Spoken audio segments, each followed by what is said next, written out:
Chris, this is the first of many what I'm going to call Tireside chats. I thought that was pretty cute, actually. Tireside chats. If you remember, FDR had his fireside chats back in World War II, and so we're going to have our Tireside chats here in Oxford, North Carolina in the year 2016. And so the first of these chats concerns the state of our business. Unfortunately, it's really not good right now, which is not to say we don't get business. We do get business, and it's steady business, and we have customers who continue to come back to us on a regular basis. It's just that there's not enough of them to keep our shop open any longer, and so we're going to close that on August 15th. And so as of August 15th, we will no longer have a physical presence in downtown Oxford.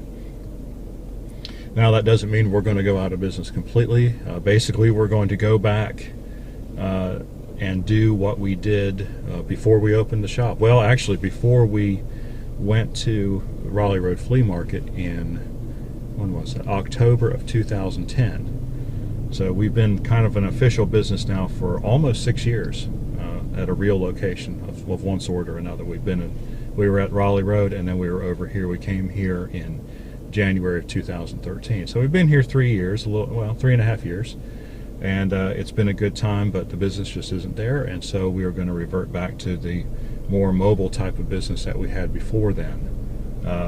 I enjoyed that. I enjoyed, we sold computers and we serviced computers in people's homes, and we did it before, and so we'll do it again. That's just what we're going to focus on. So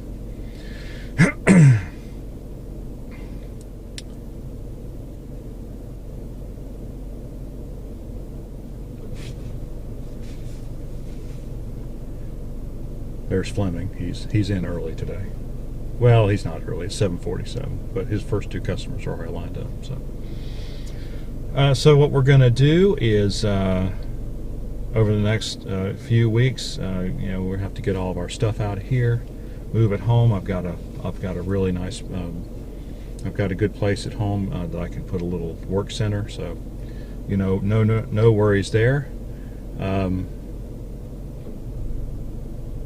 Getting an extra DSL line put in so I can have enough bandwidth to, download whatever I need to download without using up our current internet connection. And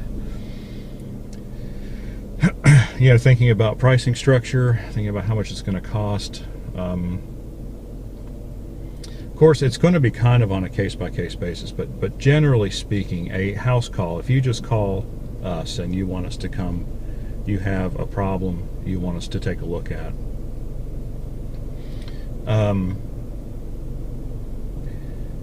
a basic house call is going to be $30, which I think is pretty reasonable, and that's going to be pretty much anywhere within, let's say, a 10 or 15 mile radius of Oxford. So that's going to be a pretty good chunk of Granville County. Probably any point north of us up to the Virginia line will do for the same price. Now, if we start having to go to Creedmoor or, or further south than that, or, past Henderson to the west, we'll probably have to charge a little bit more. So, $30 will get you a visit, of course. I'll take a look at what you've got.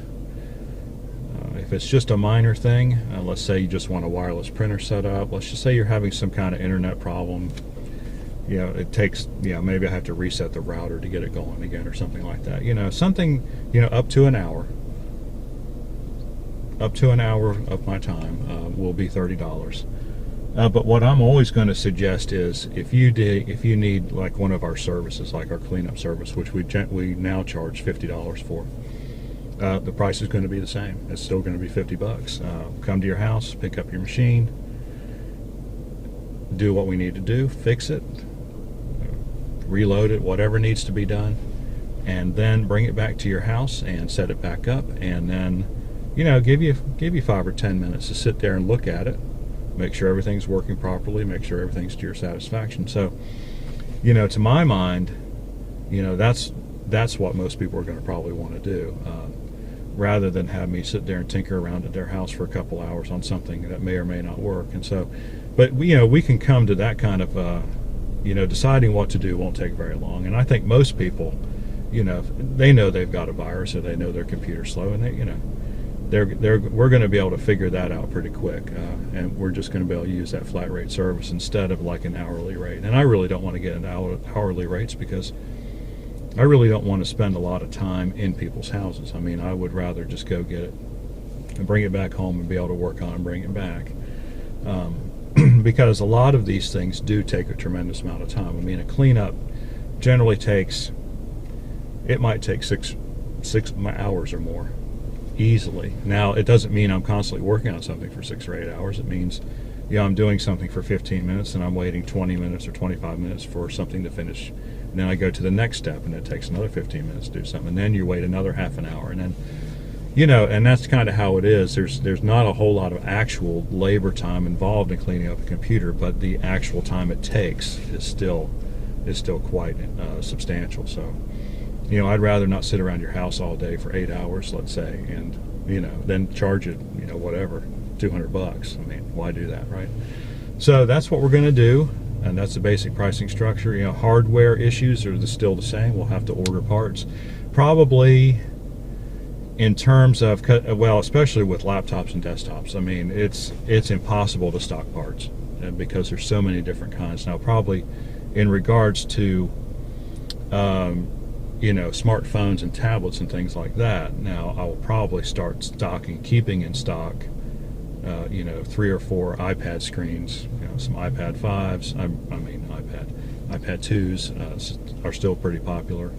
Probably keep a few of those white and black in stock, and iPhone 5 and 6s and 6S's, probably try to keep those in stock too. 2 or 3, just so if you call, and you have an iPhone, there's a pretty good chance I'll have the part that you already need, and so I'll be able to get that done pretty quick for you. So, and we'll do our best to do 1-day service on those phones if I've got the part. And so, but usually most people just crack the screens, and it's pretty straightforward, even though those screws are really tiny. So anyway, that's where we are right now, and just wanted to let you know. And so we will be more diligent than ever to answer our phone, and you can continue to use both numbers, 919-693-5580 or 919-518-6649. I've got the Oxford number routed to my mobile phone anyway, so whichever number you call, you're going to get me. And so, if I don't answer, it's because I'm really busy, and I'll get back to you just as soon as we can. So anyway, thank you all. Thanks to all my regular customers and even my unregular customers for all the business that you brought us, and I hope you continue to consider us when you need your electronic device serviced. And so until next time, I'll see you later.